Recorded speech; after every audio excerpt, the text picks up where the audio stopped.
Olá, eu me chamo Priscila e vou apresentar o trabalho Dar à Luz à Sombra, um enfrentamento feminista à noção hegemônica de representação.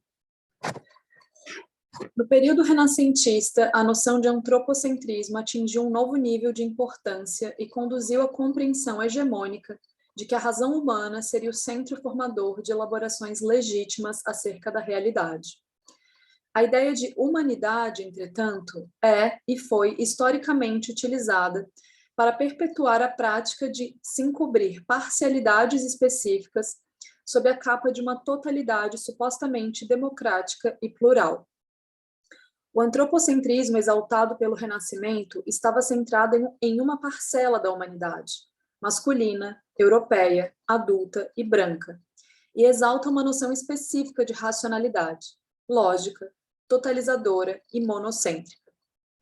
Reflexo disso foi o estabelecimento da perspectiva geométrica como regime visual hegemônico desse período, no qual a aplicação de normas geométricas, distribuídas a partir de um único ponto de vista, passa a ser compreendida como o único modo de criação de representações realistas de mundo. Representar a realidade tal qual ela é se torna sinônimo de representar a realidade a partir de um só ponto, já que o realismo renascentista é tão totalizador quanto monocêntrico. A esse respeito, Paweł Florienski utiliza a expressão unidade perspectica e retoma os escritos de Guider Schreber para indicar a profunda relação entre perspectiva e monocentrismo. Cito: qualquer desenho que se pretenda ação perspectica deve tomar como base um determinado lugar do desenhista ou do espectador. Desse modo, o desenho deve ter só um ponto de vista, só um horizonte, só uma escala. A propósito, o recuo de todas as linhas que parte perpendicularmente para o fundo das imagens deve ser direcionado a partir desse único ponto de vista. Fim de citação. Podemos verificar ainda como isso se apresenta olhando para as gravuras produzidas por Albert Dürer, o Manual do Pintor, publicado no ano de 1525. Pois, ao representar as técnicas da pintura, nos apresenta também as políticas que orientavam os regimes representativos de seu tempo e seu território. Em uma gravura, observamos que o cálculo geométrico a ser feito para alcançar uma representação realista não apenas era realizado a partir de um só ponto de vista, como esse ponto coincidia com a altura dos olhos do pintor. No território europeu, durante o mesmo século XVI, em que a perspectiva geométrica orientava representações realistas de mundo, as invasões coloniais atingiam um ápice, bem como o assassinato sistemático de mulheres a partir do fenômeno que chamamos caça às bruxas. A contemporaneidade entre esses eventos nos indica que o antropocentrismo renascentista, em realidade, tratava de promover uma certa humanidade como centro gerador de saberes, enquanto essa parcela da humanidade explorava e aniquilava outra parte dos seres humanos, também se certificava de eliminar outros modos de compreender e se relacionar com o mundo, que não o seu. Assim, as cosmologias originárias e camponesas, sobretudo as das mulheres camponesas, que, via de regra, incluem o reconhecimento de que o mundo está vivo e é dotado de diversos centros de saber e poder, passam a ser percebidas como ameaça e se tornam crimes graves, recebendo os nomes de selvageria, heresia e bruxaria. Silvia Federici afirma: o mundo precisou ser desencantado para ser dominado. Tornar o mundo monocêntrico faz parte desse processo de dominação, pois um mundo encantado é principalmente um mundo pluricêntrico, constituído de diversas perspectivas que dialogam e se influenciam mutuamente. A esse respeito, Eduardo Viveiros de Castro escreve: como diversos etnólogos já o haviam notado, mas quase todos, muito de passagem, numerosos povos, talvez todos, do Novo Mundo, compartilham de uma concepção segundo a qual o mundo é composto por uma multiplicidade de pontos de vista. Todos os existentes são centros potenciais de intencionalidade, que apreendem os demais existentes segundo suas próprias e respectivas características ou potências. Fim de citação. O monocentrismo renascentista dialoga diretamente com o iluminismo, projeto intelectual que em grande medida embasou a violência colonial. Ao tomar-se como ponto de vista legítimo acerca da realidade, o homem europeu colonizador também se autorizou a estender seu modo de compreender a realidade sobre aqueles que a compreendiam diferentemente. Autorizou-se, assim, a iluminar o outro, tomando a luz como metáfora que naturaliza a relação entre saber e dominação. Tudo saber como justificativa para tudo representar e tudo dominar. Ainda hoje, usa-se no senso comum a metáfora da luz para referir-se ao saber amplo, total, esclarecido. Disse, a luz do saber, ignorando que existem cosmologias outras que reconhecem muitos saberes, com suas muitas luzes e muitas sombras. Ao longo da história, interessou a diversas artistas feministas, especialmente as mulheres racializadas, denunciar a qualidade totalizadora das representações hegemônicas. Ao indicarem que narrativas masculinas brancas, em grande medida, são tratadas como equivalentes a narrativas da humanidade, indicam que conquistas empreendidas pelos homens, a partir de seus interesses, são narradas como conquistas da espécie humana. Isso é levado a tal ponto que, ainda hoje, quando mulheres reivindicam que suas demandas sejam levadas em conta em projetos de transformação, são, via de regra, acusadas de estarem atrasando a marcha das grandes conquistas em prol de suas pautas identitárias. Entretanto, nessas situações, não se trata de um projeto universal sendo interpelado por um pequeno projeto específico, mas de disputas entre pontos de vistas igualmente parciais. Quando os feminismos realizam a crítica do caráter parcial das representações supostamente universais, podemos perceber que, em realidade, não há representação universal democrática, mas que a democracia estaria em justamente reconhecer as parcialidades de todas as representações.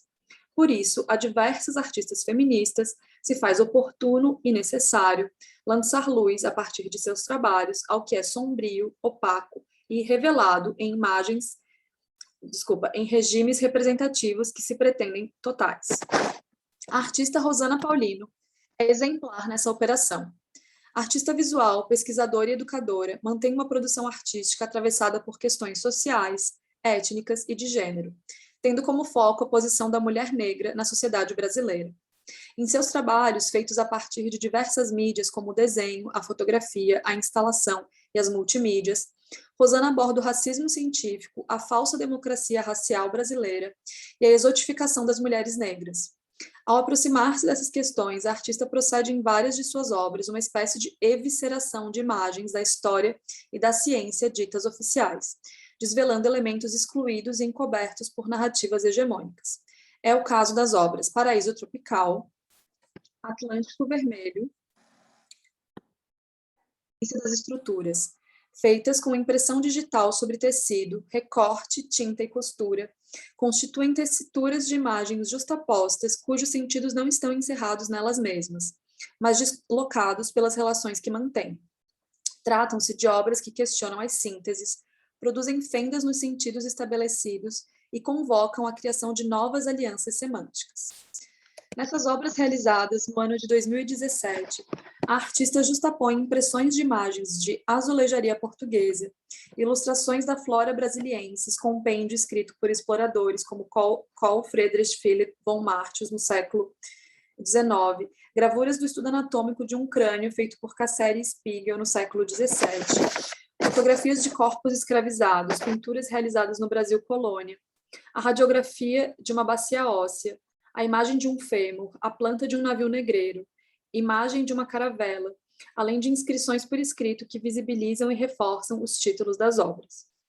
Utilizando-se de um procedimento de costura que se faz presente com pontos e linha bem visíveis, a artista traz para esses trabalhos a força desse fazer manual historicamente associado ao feminino. Entretanto, aqui, esse gesto comumente envolto nos significantes de singeleza e docilidade é utilizado como um perfurador de narrativas coloniais. A partir de sua costura, a artista desloca essas imagens hegemônicas de seus contextos originais, tensionando as noções de memória e história e também a própria noção de imagem. Além da costura, a artista realiza alterações nas imagens, retira elementos, acrescenta cores, inscrições e formas. Com esses gestos, tanto procede uma reescritura da iconologia colonizadora, que é evidentemente racista e machista, como revela que toda construção imagética é uma artesania, uma montagem, uma tessitura, sempre composta de parcialidades, opacidades, misturas e camadas. No lugar do ponto de fuga renascentista, produtor do monocentrismo totalizador, o ponto de alinhavo da artista reúne uma pluralidade de centros e uma diversidade de sentidos.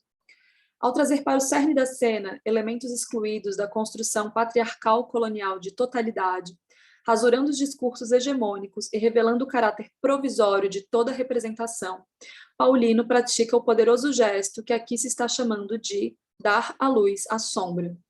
Lançando o que está nas sombras dos discursos hegemônicos à luz, a artista ilumina aquilo que há de mais violento no que historicamente foi compreendido como simplesmente verdadeiro, científico ou histórico. Ao contrário da tractana esquadrinhadora de Dürer, na qual repartir era um meio para capturar mais plenamente uma totalidade, em Paulino, a forma repartida é indicação da natureza múltipla do real. A multiplicidade em sua obra é indício de que toda representação constitui uma reunião de parcialidades e que, justamente por isso, pode ser destecida e refeita, de modo a explicitar seu caráter provisório, sua natureza parcial e sua vocação multiforme. A partir dessa breve análise, que conecta os regimes representativos do Renascimento às práticas patriarcais coloniais e as contrapõe com trabalhos de Rosana Paulino, que enfrenta os postulados visuais e discursivos impostos pela colonialidade, podemos compreender que um modo representativo comprometido com políticas de libertação não é aquele que ilumina o real e, desse modo, acaba por determinar o que é o verdadeiro, mas o que dá forma à dialética entre luz e sombra, que mais propriamente constitui a realidade, promovendo um realismo que não tem nada a ver com totalidade, mas com a demonstração de que tudo aquilo que é nunca será tudo aquilo que há. Muito obrigada.